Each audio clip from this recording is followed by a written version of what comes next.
Hey yo guys, welcome back to tall boy entertainments. ഞാൻ നീരജ്.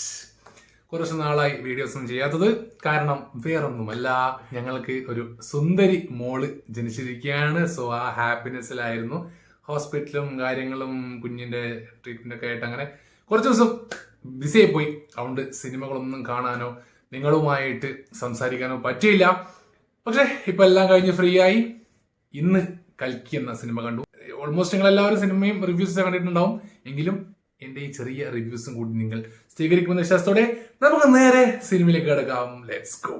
എന്തൊരു സിനിമയാണ് ഗൈസ്, എന്റെ അമ്മ, ഒരു രക്ഷയില്ലാത്ത ജാതി പടം.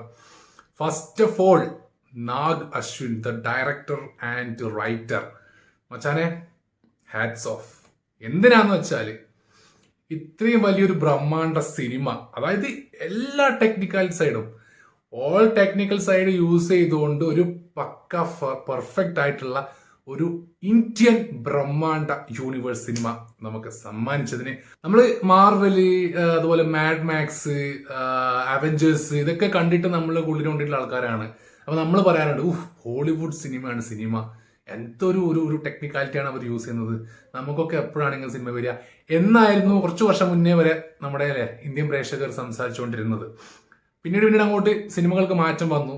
നമുക്ക് ബ്രഹ്മാണ്ഡ സിനിമകൾ പറയാൻ വേണ്ടിയിട്ട് KGF വന്നു, അതിന് മുന്നേ ബാഹുബലി വന്നു, RRR വന്നു, ബ്രഹ്മാസ്ത്ര, അങ്ങനെയൊക്കെ ടെക്നിക്കാലിറ്റി അല്ലെങ്കിൽ സൈഫൈ ഒക്കെ യൂസ് ചെയ്തിട്ടുള്ള ഒരുപാട് സിനിമകൾ വന്നിട്ടുണ്ടായിരുന്നു.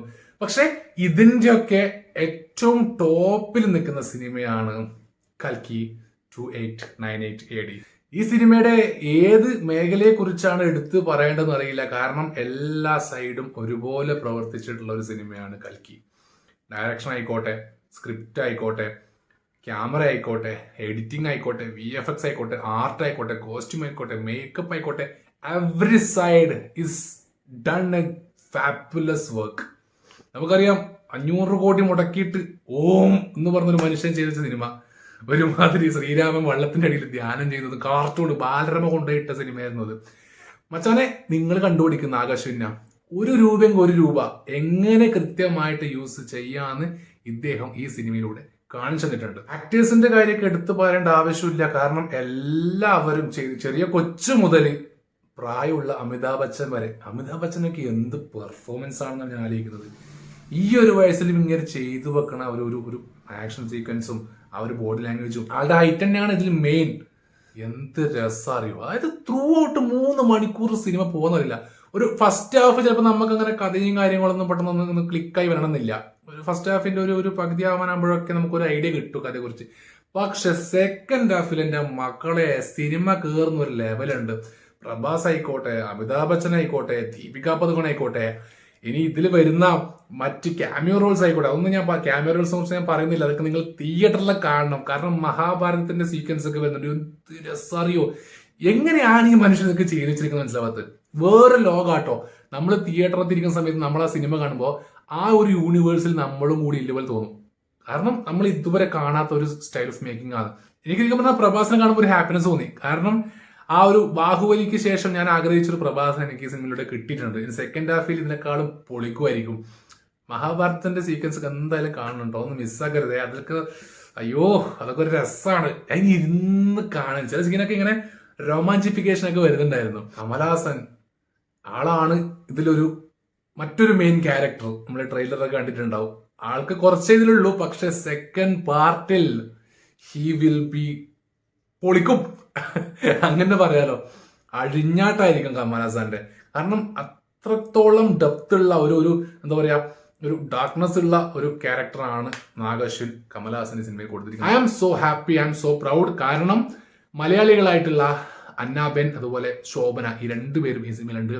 അന്നാബെനൊക്കെ ശരിക്കും പറഞ്ഞ ഒരു ഹോളിവുഡ് സ്റ്റൈൽ നടിയെന്ന പോലത്തെ ഒരു ഫീൽ ആയിരുന്നു. ഫൈറ്റ് സീനൊക്കെ ചെയ്യുന്ന കാണണം മക്കളെ. നമ്മൾ മലയാളത്തിൽ കണ്ട അന്നാബെൻ അല്ല, അത് കിട്ടക്കാച്ചി പെർഫോമൻസ് ആണ്.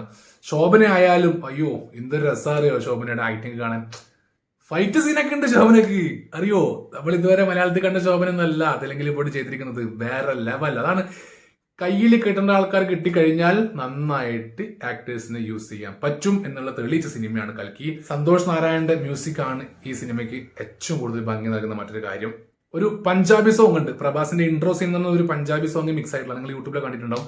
ഭയങ്കര രസമായിട്ടാണ് അത് ചെയ്തു വെച്ചിരിക്കുന്നത് കേട്ടോ. VFX ആയാലും ഇനി ഈ ആർട്ടായാലും ഓരോ വണ്ടികളും തോക്കുകൾ അങ്ങനത്തെ ഉണ്ട്. നിങ്ങളത് ഗൈസ് നിങ്ങൾ തിയേറ്ററിൽ പോയി തന്നെ കാണണം ഈ സിനിമ. ഒരിക്കലും നിങ്ങൾ OTT വരാനോ അല്ലെങ്കിൽ ഇതിന്റെ കോപ്പിയൊന്നും കാണാൻ നിൽക്കരുത് പ്ലീസ്. ഇത് നിങ്ങൾ തിയേറ്ററിൽ വാച്ച് ചെയ്തില്ലെങ്കിൽ നിങ്ങൾക്ക് വലിയ നഷ്ടമാണ്. ഇന്ത്യൻ സിനിമയിൽ ഇതുപോലത്തെ ഒരു ബ്രഹ്മാണ്ഡ ചിത്രം ഇതുവരെ ഇറങ്ങിയിട്ടില്ല, ഉറപ്പാണ്. അപ്പൊ തീർച്ചയായിട്ടും നിങ്ങൾ തിയേറ്ററിൽ പോയിട്ട് കാണുക. You will be happy, you will be proud guys. എന്തുകൊണ്ടാണ് നിങ്ങളൊന്നും എന്റെ ചാനൽ സബ്സ്ക്രൈബ് ചെയ്യാത്തത് എന്ന് എനിക്ക് മനസ്സിലാവുന്നില്ല. ഞാൻ ചെയ്യുന്ന വീഡിയോസ് നിങ്ങൾക്ക് ഇഷ്ടമാകുന്നുണ്ടെങ്കിലും ഇഷ്ടമാകുന്നില്ലെങ്കിലും നിങ്ങളുടെ അഭിപ്രായങ്ങളും നിർദ്ദേശങ്ങളും അറിയിക്കുക. എങ്കിൽ മാത്രമേ എനിക്ക് അപ്ഡേഷൻസ് കൊണ്ടുവരാൻ പറ്റുള്ളൂ. എന്റെ രീതിക്ക് ഞാൻ മെച്ചപ്പെടുത്താൻ നോക്കുന്നതാണ്. സോ ചാനൽ സബ്സ്ക്രൈബ് ചെയ്യുക, ലൈക്ക് ചെയ്യുക, ഷെയർ ചെയ്യുക, കമന്റ് ചെയ്യുക. അടുത്ത വീഡിയോ കാണാതിരിക്കും.